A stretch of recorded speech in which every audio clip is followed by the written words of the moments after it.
Welcome to Kurt Reads a Poem. This week on the program, book number 10 of Milton's Paradise Lost. I should note here before we begin that the image of the title page I've used for these videos comes from the first edition, for which Milton had divided the poem into 10 books. But following most later editors of the poem, I've been reading from the 12-book second edition, so today's book 10 doesn't end the poem and we still have 2 weeks of Paradise Lost left to go. To recap last week, book number 9 told of the fall proper and began with the first couple separating at Eve's insistence to complete their daily labors in the garden. Eve was then approached alone by Satan in guise of the serpent and tricked by his reason into eating the forbidden fruit. She in turn brought the fruit to Adam and he too partook. Fallen now, they sought to cover their nakedness and fell to variance and accusation of one another. We begin this week with the argument for Book 10. Man's transgression known, the guardian angels forsake paradise and return up to heaven to approve their vigilance and are approved, God declaring that the entrance of Satan could not be by them prevented. He sends his Son to judge the transgressors, who descend and give sentence accordingly, then in pity clothes them both and reascends. Sin and death, sitting till then at the gates of hell, by wondrous sympathy feeling the success of Satan in this new world, and the sin by man there committed, resolve to sit no longer confined in hell, but to follow Satan their sire up to the place of man. To make the way easier from hell to this world to and fro, they pave a broad highway or bridge over chaos according to the track that Satan first made. Then, preparing for earth, they meet him proud of his success returning to hell, their mutual gratulation. Satan arrives at Pandemonium in full assembly, relates with boasting his success against man. Instead of applause, is entertained with a general hiss by all his audience, transformed with himself also suddenly into serpents according to his doom given in paradise. Then, deluded with a show of the forbidden tree springing up before them, they greedily reach to take the fruit, chew dust and bitter ashes. The proceedings of sin and death, God foretells the final victory of his Son over them and the renewing of all things, but for the present commands his angels to make several alterations in the heavens and elements. Adam, more and more perceiving his fallen condition, heavily bewails, rejects the condolement of Eve. She persists and at length appeases him. Then, to evade the curse likely to fall on their offspring, proposes to Adam violent ways which he approves not, but conceiving better hope, puts her in mind of the late promise made them, that her seed should be revenged on the serpent, and exhorts her with him to seek peace of the offended deity by repentance and supplication. Now, on Kurt Reads a Poem, book number 10 of Milton's Paradise Lost. Meanwhile, the heinous and despiteful act of Satan done in paradise, and how he and the serpent had perverted Eve, her husband she, to taste the fatal fruit, was known in heaven. For what can scape the eye of God, all-seeing, or deceive his heart, omniscient, who in all things wise and just, hindered not Satan to attempt the mind of man, with strength entire and free will armed, complete to have discovered and repulsed whatever wiles of foe or seeming friend. For still they knew, and ought to have still remembered, the high injunction not to taste that fruit, whoever tempted, which they not obeying incurred, what could they less the penalty and manifold in sin deserved to fall. Up into heaven from paradise in haste the angelic guards ascended, mute and sad, for man, for his state by this they knew, much wondering how the subtle fiend had stolen entrance unseen. Soon as the unwelcome news from earth arrived at heaven gate, displeased all were who heard. Dim sadness did not spare that time celestial visages, yet mixed with pity violated not their bliss. About the new arrived in multitudes, the ethereal people ran to hear and know how all befell. They towards the throne supreme accountable made haste to make appear with righteous plea their utmost vigilance and easily approved. When the Most High, eternal Father, from his secret cloud amidst in thunder uttered thus his voice. Assembled angels and ye powers returned from unsuccessful charge, be not dismayed, nor troubled at these tidings from the earth, which your sincerest care could not prevent, foretold so lately what would come to pass when first this tempter crossed the gulf from hell. I told ye then he should prevail and speed on his bad errand. Man should be seduced and flattered out of all, believing lies against his Maker. No decree of mine concurring to necessitate his fall, or touch with lightest moment of impulse his free will to her own inclining left in even scale. But fallen he is, and now what rests but that the mortal sentence pass on his transgression, death denounced that day which he presumes already vain and void, because not yet inflicted as he feared by some immediate stroke, but soon shall find forbearance no acquittance ere day end. Justice shall not return as bounty scorned. But whom send I to judge them? Whom but thee, vicegerent Son? To thee I have transferred all judgment, whether in heaven or earth or hell. Easy it may be seen that I intend mercy colleague with justice, sending thee, man's friend, his mediator, his designed both ransom and redeemer voluntary, and destined man himself to judge man fallen. So spake the Father, and unfolding bright toward the right hand his glory, on the Son blazed forth unclouded deity. He full resplendent, all his Father manifest expressed, and thus divinely answered mild. Father eternal, thine is to decree, mine both in heaven and earth to do thy will supreme, that thou in me, thy Son beloved, mayst ever rest well pleased. I go to judge on earth these thy transgressors, but thou knowst whoever judged, the worst on me must light. When time shall be, for so I undertook before thee, and not repenting, this obtain of right, that I may mitigate their doom on me derived, yet I shall temper so justice with mercy, as may illustrate most them fully satisfied, and thee appease. Attendants none shall need, nor train where none are to behold the judgment but the judged, those two. The third best absent is condemned, convict by flight, and rebel to all law. Conviction to the serpent none belongs. Thus saying, from his radiant seat he rose of high collateral glory. Him thrones and powers, princedoms and dominations ministrant accompanied to heaven gate, from whence Eden and all the coast in prospect lay. Down he descended straight. The speed of God's time counts not, though with swiftest minutes winged. Now was the sun in western cadence low from noon, and gentle airs due at their hour to fan the earth now waked and usher in the evening cool. When he from wrath more cool came the mild judge and intercessor both to sentence man. The voice of God they heard, now walking in the garden, by soft winds brought to their ears while day declined. They heard, and from his presence hid themselves among the thickest trees, both Adam and wife, till God approaching thus to Adam called aloud. Where art thou, Adam, wont with joy to meet my coming seen far off? I miss thee here, not pleased, thus entertained with solitude, where obvious duty erewhile appeared unsought. Or come I less conspicuous, or what change absents thee, or what chance detains? Come forth.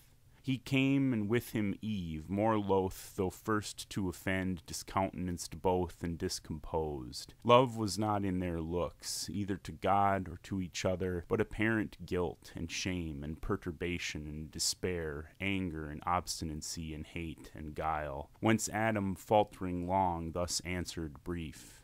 I heard thee in the garden, and of thy voice afraid, being naked, hid myself. To whom the gracious judge without revile replied, My voice thou oft hast heard, and hast not feared, but still rejoiced. How is it now become so dreadful to thee, that thou art naked? Who hath told thee? Hast thou eaten of the tree whereof I gave thee charge thou shouldst not eat? To whom thus Adam, sore beset, replied, O heaven! In evil strait this day I stand before my judge, either to undergo myself the total crime, or to accuse my other self, the partner of my life, whose failing, while her faith to me remains, I should conceal, and not expose to blame by my complaint. But strict necessity subdues me, and calamitous constraint, lest on my head both sin and punishment, however insupportable, be all devolved. Though should I hold my peace, yet thou wouldst easily detect what I conceal. This woman, whom thou madest to be my help, and gavest me as thy perfect gift, so good, so fit, so acceptable, so divine, that from her hand I could suspect no ill, and what she did, whatever in itself her doing seemed to justify the deed, she gave me of the tree, and I did eat. To whom the sovereign presence thus replied, was she thy God, that her thou didst obey before his voice? Or was she made thy guide, superior, or but equal, that to her thou didst resign thy manhood, and the place wherein God set thee above her, made of thee, and for thee, whose perfection far excelled hers in all real dignity? Adorned she was indeed, and lovely to attract thy love, not thy subjection, and her gifts were such as under government well seemed, unseemly to bear rule, which was thy part in person, hadst thou known thyself aright. So having said, he thus to Eve in few, say, woman, what is this which thou hast done? To whom sad Eve, with shame nigh overwhelmed, confessing soon, yet not before her judge, bold or loquacious, thus abashed replied, the serpent me beguiled, and I did eat. Which, when the Lord God heard, without delay to judgment he proceeded on the accursed serpent, though brute, unable to transfer the guilt on him who made him instrument of mischief, and polluted from the end of his creation. Justly then accursed, as vitiated in nature, more to know concerned not man, since he no further knew, nor altered his offense. Yet God at last to Satan first in sin his doom applied, though in mysterious terms, judged as then best, and on the serpent thus his curse let fall. Because thou hast done this, thou art accursed above all cattle, each beast of the field. Upon thy belly groveling thou shalt go, and dust shalt eat all the days of thy life. Between thee and the woman I will put enmity, and between thine and her seed shall bruise thy head, thou bruise his heel. So spake this oracle, then verified when Jesus, son of Mary, second Eve, saw Satan fall like lightning down from heaven, prince of the air. Then rising from his grave, spoiled principalities and powers, triumphed in open show, and with ascension bright, captivity led captive through the air. The realm itself of Satan long usurped, whom he shall tread at last under our feet. Even he who now foretold his fatal bruise, and to the woman thus his sentence turned. Thy sorrow I will greatly multiply by thy conception. Children thou shalt bring in sorrow forth, and to thy husband's will thine shall submit. He over thee shall rule. On Adam last thus judgment he pronounced. Because thou hast hearkened to the voice of thy wife, and eaten of the tree concerning which I charged thee, saying, thou shalt not eat thereof, cursed is the ground for thy sake. Thou in sorrow shalt eat thereof all the days of thy life. Thorns also and thistles it shall bring forth unbid, and thou shalt eat the herb of the field. In the sweat of thy face shalt thou eat bread, till thou return unto the ground, for thou out of the ground wast taken. Know thy birth, for dust thou art, and shalt to dust return. So judged he man, both judge and Savior sent, and the instant stroke of death denounced that day removed far off. Then pitying how they stood before him naked to the air, that now must suffer change, disdained not to begin thenceforth the form of servant to assume, as when he washed his servants' feet. So now, as father of his family, he clad their nakedness with skins of beasts or slain, or as the snake with youthful coat repaid, and thought not much to clothe his enemies, nor he their outward only with the skins of beasts, but inward nakedness, much more opprobrious, with his robe of righteousness arraying, covered from his father's sight. To him with swift ascent he up-returned, into his blissful bosom reassumed in glory as of old. To him appeased all, though all knowing what had passed with man recounted, mixing intercession sweet. Meanwhile, ere thus was sin and judged on earth, within the gates of hell sat sin and death in counterview within the gates that now stood open wide, belching outrageous flame far into chaos, since the fiend passed through, sin opening, who thus now to death began. O son, why sit we here each other viewing, while Satan, our great author, thrives in other worlds, and happier seat provides for us his offspring dear? It cannot be but that success attends him. If mishap, ere this he had returned, with fury driven by his avengers, since no place like this can fit his punishment or their revenge. Methinks I feel new strength within me rise, wings growing and dominion given me large beyond this deep. Whatever draws me on, or sympathy or some connatural force, powerful at greatest distance to unite with secret amity things of like kind by secretest conveyance. Thou, my shade inseparable, must with me along, for death from sin no power can separate, but lest the difficulty of passing back stay his return perhaps over this gulf impassable, impervious, let us try adventurous work, yet to thy power and mine not unagreeable, to found a path over this main from hell to that new world where Satan now prevails, a monument of merit high to all the infernal host, easing their passage hence for intercourse or transmigration as their lot shall lead. Nor can I miss the way so strongly drawn by this new-felt attraction and instinct, whom thus the meager shadow answered soon. Go whither fate and inclination strong leads thee. I shall not lag behind, nor err the way thou leading. Such a scent I draw of carnage, prey innumerable, and taste the savor of death from all things that there live. Nor shall I to the work thou enterprisest be wanting, but afford thee equal aid. So saying with delight, he snuffed the smell of mortal change on earth, as when a flock of ravenous fowl, though many a league remote, against the day of battle to a field where armies lie encamped, come flying, lured with scent of living carcasses designed for death the following day in bloody flight. So scented the grim feature, and upturned his nostrils wide into the murky air, sagacious of his quarry from so far. Then both from out hell gates into the waste, wide anarchy of chaos, damp and dark, flew diverse and with power. Their power was great, hovering upon the water, what they met solid or slimy, as in raging sea, tossed up and down, together crowded drove from each side shoaling towards the mouth of hell. As when two polar winds blowing adverse upon the Cronian sea together drive mountains of ice that stop the imagined way beyond Petsora eastward to the rich Cathian coast, the aggregated soil death with his mace petrific, cold and dry as with a trident smote, and fixed as firm as Delos floating once. The rest his look, bound with Gorgonian vigor not to move, and with asphaltic slime, broad as the gate, deep to the roots of hell, the gathered beach they fastened, and the mole immense wrought on over the foaming deep, high-arched, a bridge, of length prodigious, joining to the wall immovable of this now fenceless world, forfeit to death. From hence a passage broad, smooth, easy, inoffensive down to hell. So, if great things to small may be compared, Xerxes, the liberty of Greece, to yoke from Susa his Memnonian palace high, came to the sea, and over Hellespont bridging his way,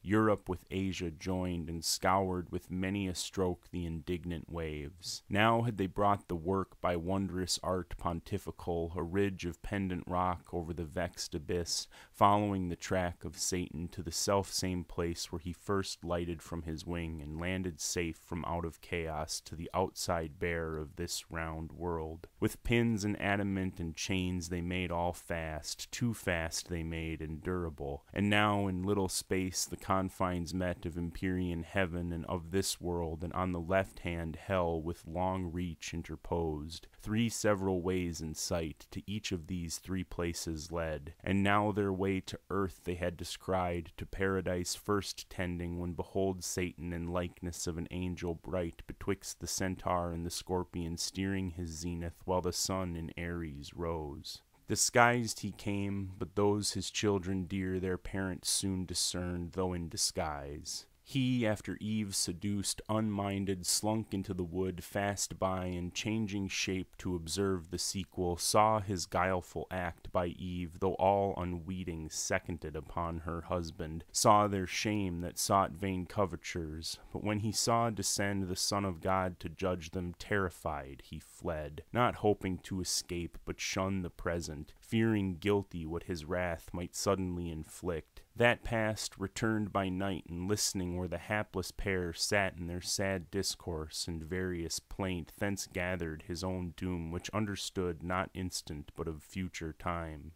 With joy and tidings fraught, to hell he now returned, and at the brink of chaos, near the foot of this new wondrous pontifice, unhoped met who to meet him came, his offspring dear. Great joy was at their meeting, and at sight of that stupendous bridge his joy increased. Long he admiring stood, till sin, his fair enchanting daughter, thus the silence broke. O parent, these are thy magnific deeds, thy trophies, which thou view'st as not thine own. Thou art their author and prime architect. For I no sooner in my heart divined, my heart which by a secret harmony still moves with thine, joined in connection sweet, that thou on earth hadst prospered, which thy looks now also evidence. But straight I felt, though distant from thee worlds between, yet felt that I must after thee with this thy son. Such fatal consequence unites us three. Hell could no longer hold us in her bounds, nor this unvoyageable gulf obscure detain from following thy illustrious track. Thou hast achieved our liberty, confined within hell gates till now, thou us empowered to fortify thus far, and overlay with this portentous bridge the dark abyss. Thine now is all this world, thy virtue hath won what thy hands builded not, thy wisdom gained with odds what war hath lost, and fully avenged our foil in heaven. Here thou shalt monarch reign, there didst not. There let him still victor sway, as battle hath adjudged, from his new world retiring, by his own doom alienated, and henceforth monarchy with thee divide of all things parted by the imperial bounds, his quadrature from the orbicular world, or try thee now more dangerous to his throne. Whom thus the Prince of Darkness answered glad. Fair daughter, and thou son and grandchild both, high proof ye now have given to be the race of Satan, for I glory in the name, antagonist of heaven's almighty king, amply have merited of me, of all the infernal empire, that so near heaven's door triumphal with triumphal act have met, mine with this glorious work, and made one realm hell in this world, one realm, one continent of easy thoroughfare. Therefore will I descend through darkness on your road with ease to my associate powers, them to acquaint with these successes, and with them rejoice. You too this way, among those numerous orbs, all yours, right down to paradise descend. There dwell and reign in bliss, thence on the earth dominion exercise, and in the air, chiefly on man, sole lord of all declared. Him first make sure your thrall, and lastly kill. My substitutes I send ye, and create plenipotent on earth of matchless night, issuing from me. On your joint vigor now my hold of this new kingdom all depends, through sin to death exposed by my exploit. If your joint power prevail, the affairs of hell no detriment need fear. Go and be strong. So saying, he dismissed them. They with speed their course through thickest constellations held, spreading their bane. The blasted stars looked wan, and planets struck, real eclipse then suffered. The other way Satan went down, the causey to hell gate. On either side disparted chaos overbuilt, exclaimed, and with redounding surge the bars assailed that scorned his indignation. Through the gate wide open and unguarded Satan passed, and all about found desolate, for those appointed to sit there had left their charge, flown to the upper world. The rest were all far to the inland retired about the walls of pandemonium, city and proud seat of Lucifer, so by illusion called, of that bright star to Satan paragoned. There kept their watch the legions, while the grand in council sat solicitous what chance might intercept their emperor sent, so he departing gave command, and they observed. As when the Tartar from his Russian foe by Astrakhan over the snowy plains retires, or Bactrian Sophie from the horns of Turkish Crescent leaves all waste beyond the realm of Aladul in his retreat, or Taurus or Casbine. So these the late heaven-banished host left desert utmost hell, many a dark league, reduced in careful watch round their metropolis, and now expecting each hour their great adventurer from the search of foreign worlds. He through the midst unmarked, and show plebeian angel militant of lowest order passed, and from the door of that Plutonian hall, invisible, ascended his throne, which understate of richest texture spread, at the upper end was placed in regal luster. Down a while while he sat and round about him saw, unseen. At last, as from a cloud, his fulgent head and shape star-bright appeared, or brighter, clad with what permissive glory since his fall was left him, or false glitter. All amazed at that so sudden blaze, the Stygian throng bent their aspect, and whom they wished beheld. Their mighty chief returned. Loud was the acclaim. Forth rushed in haste the great consulting peers, raised from their dark divan, and with like joy congratulant approached him, who with hand silence and with these words attention won. Thrones, dominations, princedoms, virtues, powers, for in possessions such, not only of right, I call ye and declare ye now, returned successful beyond hope, to lead ye forth triumphant out of this infernal pit, abominable, accursed, the house of woe and dungeon of our tyrant. Now possesses, lords, a spacious world, to our native heaven little inferior, by my adventure hard, with peril great, achieved. Long were to tell what I have done, what suffered, with what pain voyaged the unreal, vast, unbounded deep of horrible confusion, over which by sin and death a broad way now is paved to expedite your glorious march. But I toiled out my uncouth passage, forced to ride the untractable abyss, plunged in the womb of unoriginal night and chaos wild, that jealous of their secrets fiercely opposed my strange journey with clamorous uproar, protesting fate supreme. Thence how I found the new created world, which fame and heaven long had foretold, a fabric wonderful of absolute perfection, therein man placed in a paradise by our exile made happy. Him by fraud I have seduced from his creator, and the more to increase your wonder with an apple. He thereat offended, worthy your laughter, hath given up both his beloved man and all his world to sin and death a prey, and so to us, without our hazard, labor, or alarm, to range in and to dwell, and over man to rule, as over all he should have ruled. True is, me also he hath judged, or rather, me not, but the brute serpent in whose shape man I deceived. That which to me belongs is enmity, which he will put between me and mankind. I am to bruise his heel. His seed, when is not set, shall bruise my head. A world who would not purchase with a bruise, or much more grievous pain. Ye have the account of my performance. What remains, ye gods, but up, and enter now into full bliss. So having said, a while he stood, expecting their universal shout and high applause to fill his ear, when contrary he hears on all sides from innumerable tongues a dismal, universal hiss, the sound of public scorn. He wondered, but not long had leisure, wondering at himself now more. His visage drawn he felt to sharp and spare, his arms clung to his ribs, his legs entwining each other till supplanted down he fell, a monstrous serpent on his belly prone, reluctant but in vain. A greater power now ruled him, punished in the shape he sinned, according to his doom. He would have spoke, but hiss for hiss returned with forked tongue to forked tongue, for now all were transformed alike to serpents, all as accessories to his bold riot. Dreadful was the din of hissing through the hall, thick swarming now with complicated monsters, head and tail, scorpion and asp, amphisbaena dire, cerastes horned, hydrus and elops drear, and dipsis not so thick swarmed once the soil bedropped with blood of Gorgon or the isle Ophisa, but still greatest he the midst, now dragon grown, larger than whom the sun engendered in the Pythian veil on slime, huge Python, and his power no less he seemed above the rest still to retain. They all him followed, issuing forth the open field, where all yet left of that revolted rout, heaven fallen, in stations stood, or just array, sublime with expectation, when to see and triumphing issuing forth their glorious chief.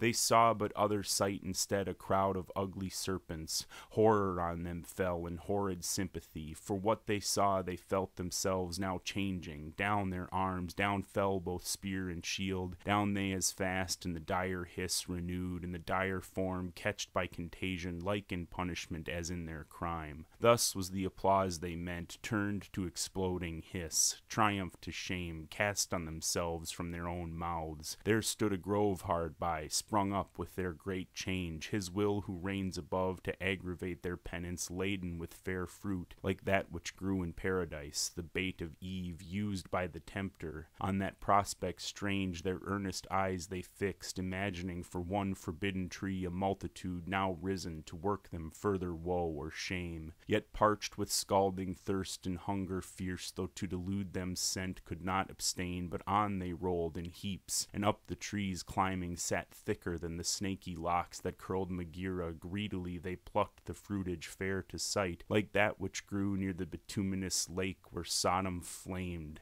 This more delusive, not the touch but taste deceived. They fondly thinking to allay their appetite with gust instead of fruit, chewed bitter ash, which the offended taste with spattering noise rejected. Oft they essayed, hunger and thirst constraining, drugged as oft with hateful disrelish writhed their jaws with soot and cinders filled. So oft they fell into the same illusion, not as man whom they triumph once lapsed. Thus they were plagued and worn with famine, long and ceaseless hiss, till their lost shape permitted they resumed, yearly enjoyed some say, to undergo this annual humbling certain numbered days, to dash their pride and joy from man seduced.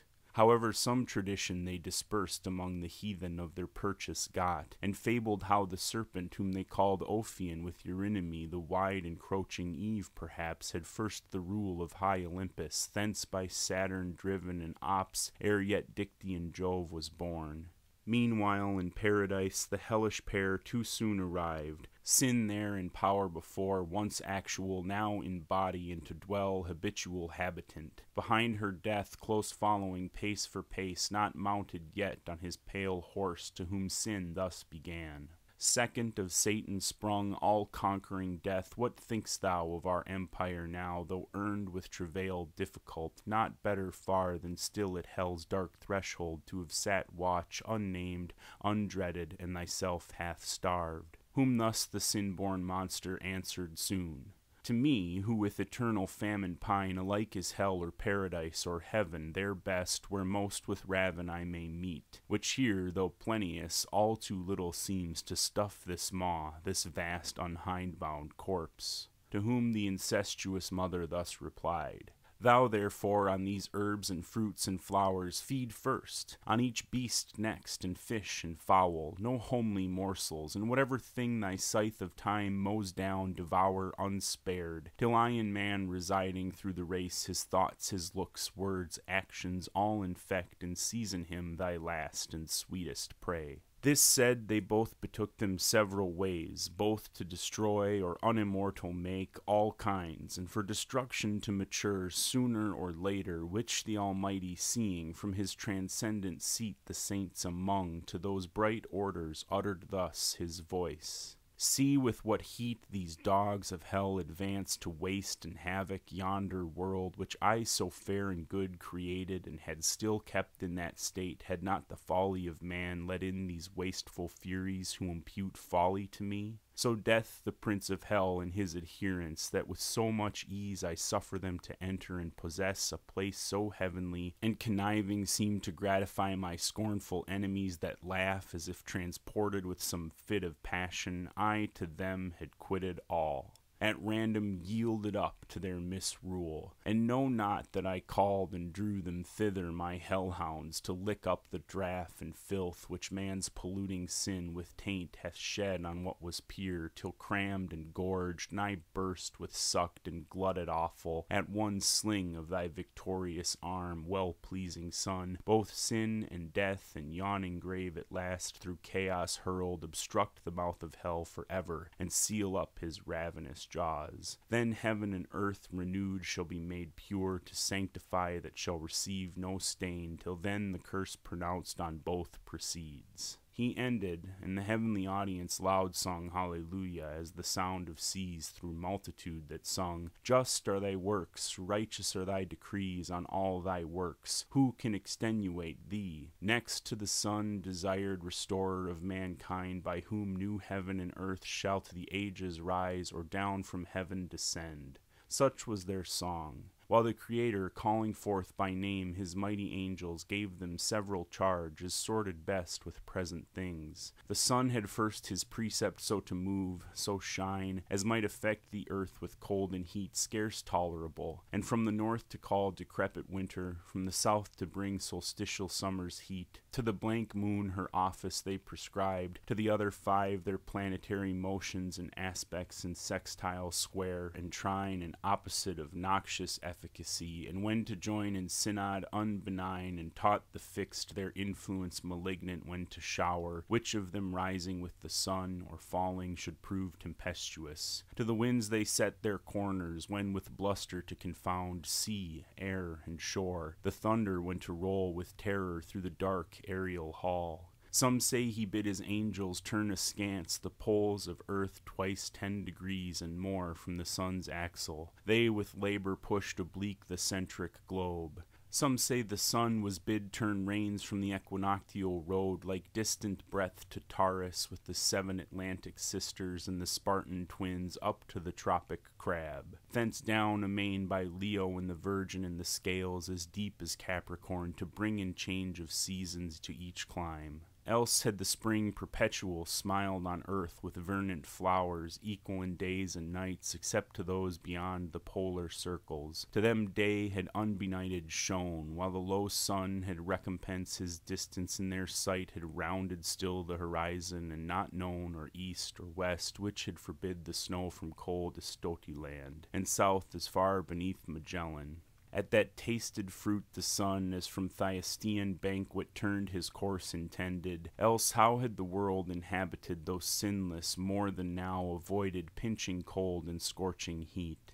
These changes in the heavens, though slow, produced like change on sea and land, sidereal blast, vapor and mist, and exhalation hot, corrupt and pestilent. Now from the north of Norumbiga and the Samoad shore, bursting their brazen dungeon, armed with ice and snow and hail and stormy gust and flaw, Boreas and Cassius and Argetus loud and Thracius rend the woods and sea upturned. With adverse blast upturns them from the south, Notus and Afer black with thunderous clouds from Sierra Leona. Thwart of these as fierce forth rush the levant from the potent winds, Iris and Zephyr with their lateral noise, Sirocco and Libichio. Thus began the outrage from lifeless things, but discord first, daughter of sin, among the irrational, death introduced through fierce antipathy. Beast now with beast gan war, and fowl with fowl, and fish with fish, to graze the herb, all leaving, devoured each other, nor stood much in awe of man, but fled him, or with countenance grim glared on him passing.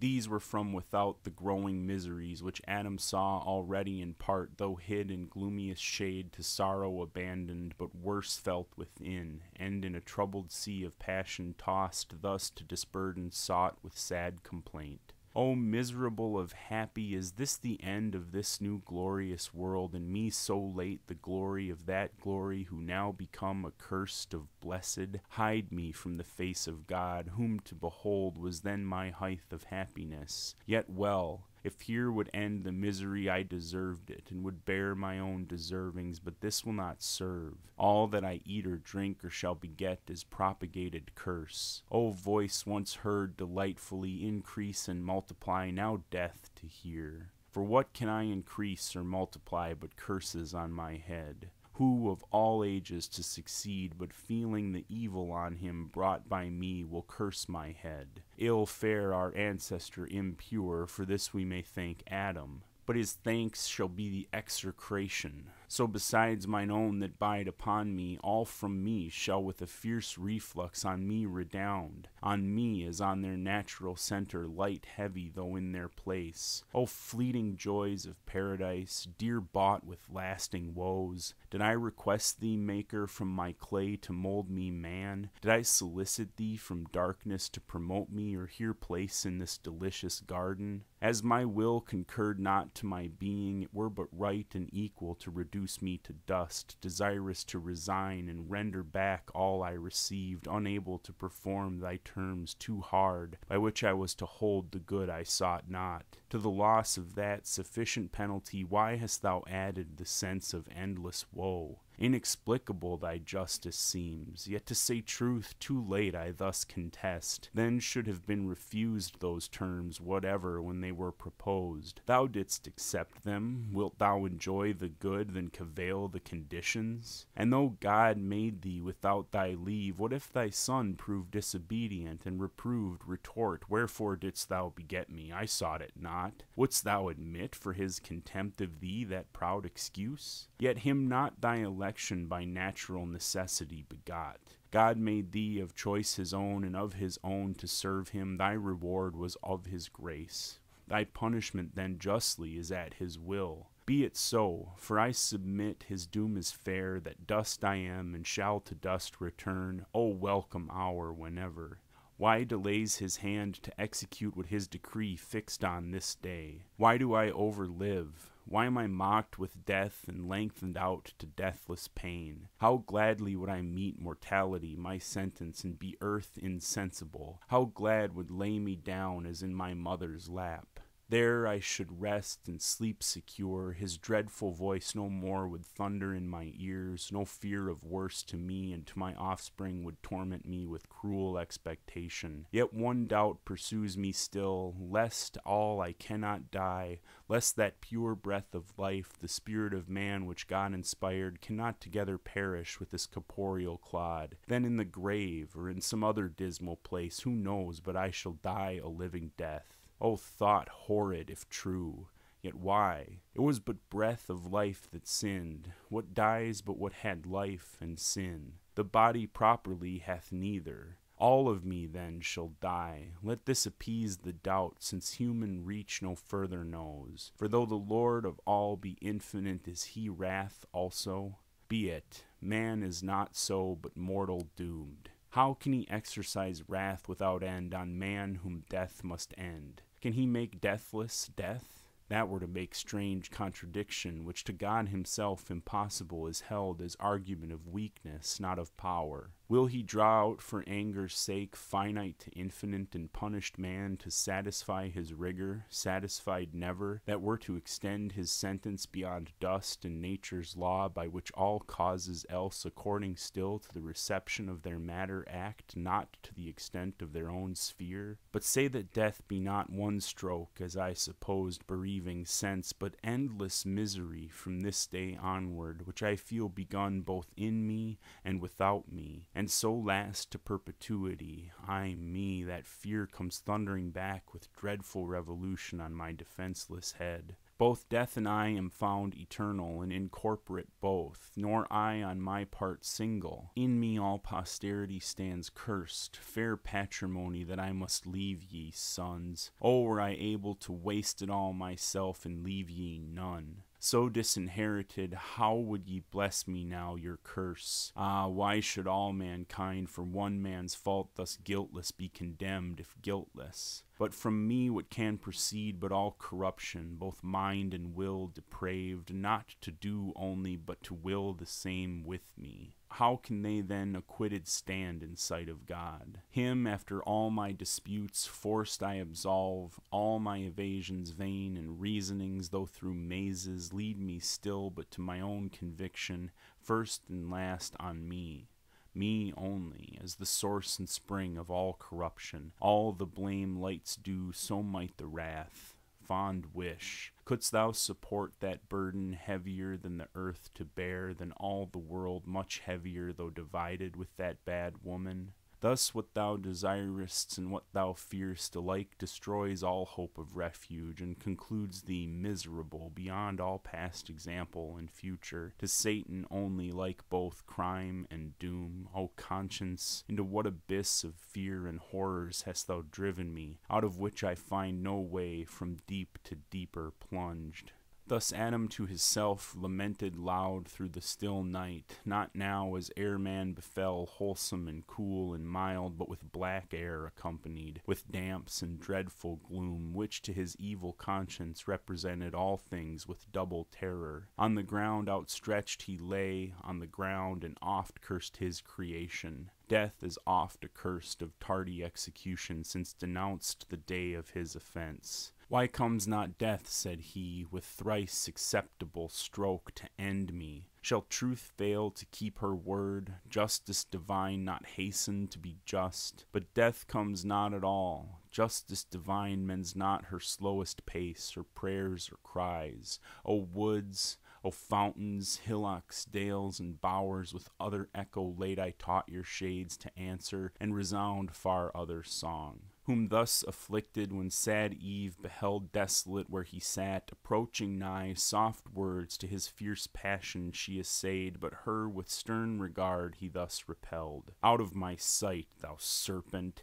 That name best befits thee, with him leagued, thyself is false and hateful. Nothing wants but that thy shape, like his, and color serpentine, may show thy inward fraud, to warn all creatures from thee henceforth. Lest that too heavenly form pretended to hellish falsehood snare them. But for thee I had persisted happy, and had not thy pride and wandering vanity, when least was safe, rejected my forewarning, and disdained not to be trusted, longing to be seen, though by the devil himself, him overweening to overreach, but with the serpent meeting, fooled and beguiled, by him thou, I by thee, to trust thee from my side, imagined wise, constant, mature, proof against all assaults, and understood not all was but a show rather than solid virtue, all but a rib, crooked by nature, bent, as now appears, more to the part sinister from me drawn, well if thrown out as supernumerary, to my just number found.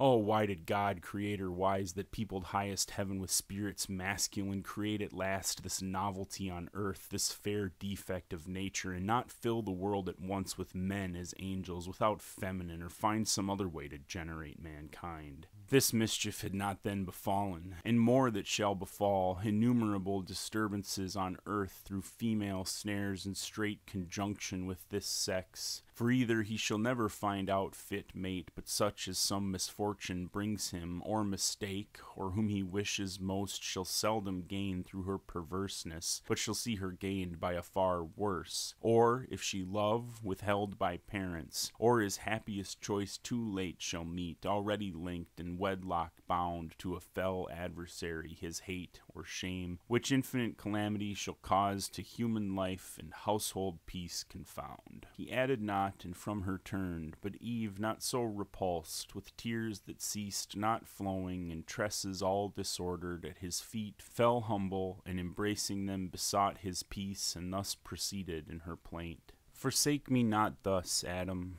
Witness heaven what love sincere and reverence in my heart I bear thee, and unweeting have offended, unhappily deceived. Thy suppliant I beg, and clasp thy knees, bereave me not, whereon I live, thy gentle looks, thy aid, thy counsel in this utmost distress, my only strength and stay. Forlorn of thee, whither shall I betake me, where subsist? While yet we live, scarce one short hour perhaps, between us two let there be peace, both joining, as joined in injuries, one enmity against a foe by doom expressed assigned us that cruel serpent. On me exercise not thy hatred for this misery befallen, on me already lost, me then thyself more miserable. Both have sinned, but thou against God only, I against God and thee, and to the place of judgment will return, there with my cries importune heaven, that all the sentence from thy head removed may light on me, sole cause to thee of all this woe, me, only just object of his ire. She ended weeping in her lowly plight, immovable, till peace obtained from fault acknowledged and deplored, in Adam wrought commiseration. Soon his heart relented towards her, his life so late and soul delight, now at his feet submissive in distress, creature so fair, his reconcilement seeking, his counsel whom she had displeased, his aid, as once disarmed, his anger all he lost, and thus with peaceful words upraised her soon. unwary and too desirous as before, so now of what thou know'st not, who desirest the punishment all on thyself. Alas, bear thine first, ill able to sustain his full wrath, those thou feel'st as yet least part, in my displeasure bearest so ill. If prayers could alter high decrees, I to that place would speed before thee, and be louder heard, that on my head all might be visited, thy frailty and infirmer sex forgiven, to me committed and by me exposed. But rise, let us no more contend, nor blame each other, blamed enough elsewhere, but strive in offices of love, how we may lighten each other's burden in our share of woe, since this day's death denounced, if aught I see, will prove no sudden, but slow-paced evil, a long day's dying to augment our pain, and to our seed, O hapless seed, derived. To whom thus Eve, recovering heart, replied, Adam, by sad experiment I know how little weight my words with thee can find, found so erroneous, thence by just event found so unfortunate. Nevertheless, restored by thee, vile as I am, to place of new acceptance, hopeful to regain thy love, the sole contentment of my heart, living or dying, from thee I will not hide what thoughts in my unquiet breast are risen, tending to some relief of our extremes or end, though sharp and sad, yet tolerable, as in our evils and of easier choice. If care of our descent perplex us most, which must be borne to certain woe, devoured by death at last, and miserable it is to be to others cause of misery, our own begotten, and of our loins to bring into this cursed world a woeful race, that after wretched life must be at last food for so foul a monster, in thy power it lies, yet ere conception, to prevent the race unblessed to being yet unbegot. Childless thou art, childless remain, so death shall be deceived his glut, and with us too be forced to satisfy his ravenous maw. But if thou judge it hard and difficult conversing, looking, loving, to abstain from love's due rites, nuptial embraces sweet, and with desire to languish without hope before the present object, languishing with like desire, which would be misery and torment less than none of what we dread, then both ourselves and seed at once are free from what we fear for both. Let us make short, let us seek death, or he not found, supply with our own hands his office on ourselves. Why stand we longer shivering under fears that show no end but death, and have the power of many ways to die the shortest choosing, destruction with destruction to destroy? She ended here, or vehement despair broke off the rest, so much of death her thoughts had entertained, as dyed her cheeks with pale. But Adam with such counsel nothing swayed, to better hopes his more attentive mind laboring had raised, and thus to Eve replied,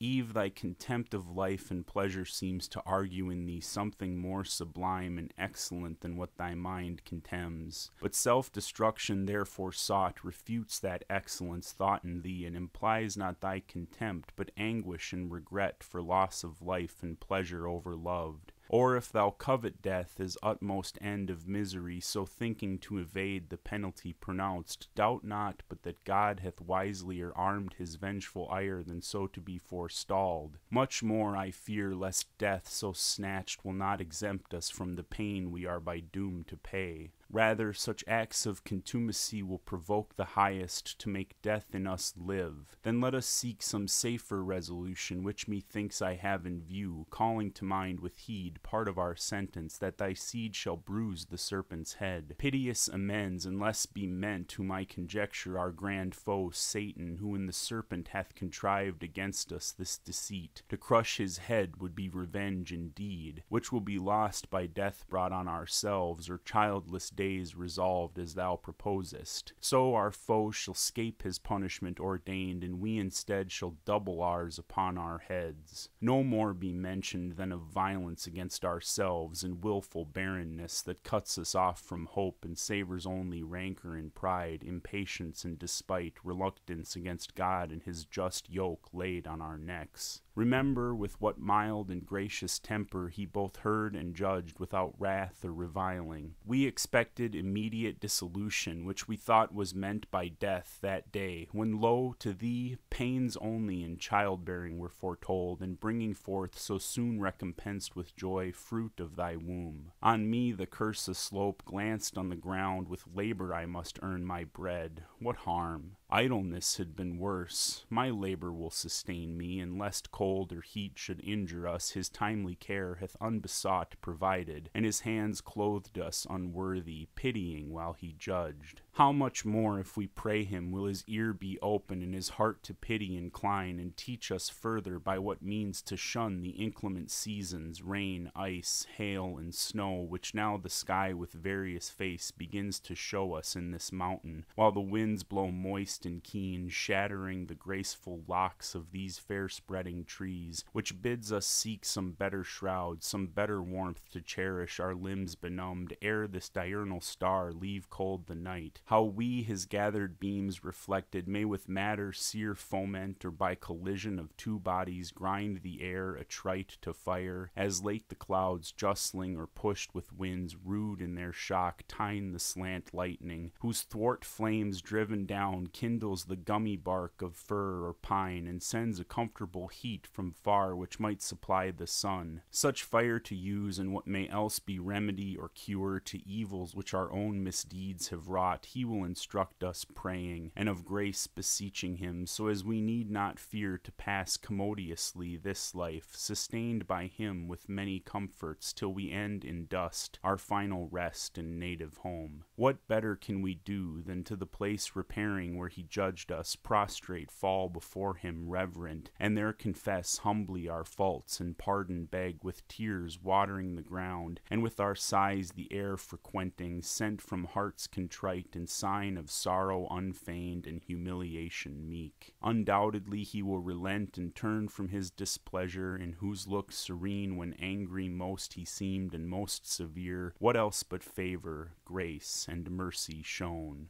So spake our father penitent, nor Eve felt less remorse. They forthwith to the place repairing where he judged them prostrate fell before him reverent, and both confessed humbly their faults, and pardon begged with tears watering the ground, and with their sighs the air frequenting, sent from hearts contrite, in sign of sorrow unfeigned and humiliation meek.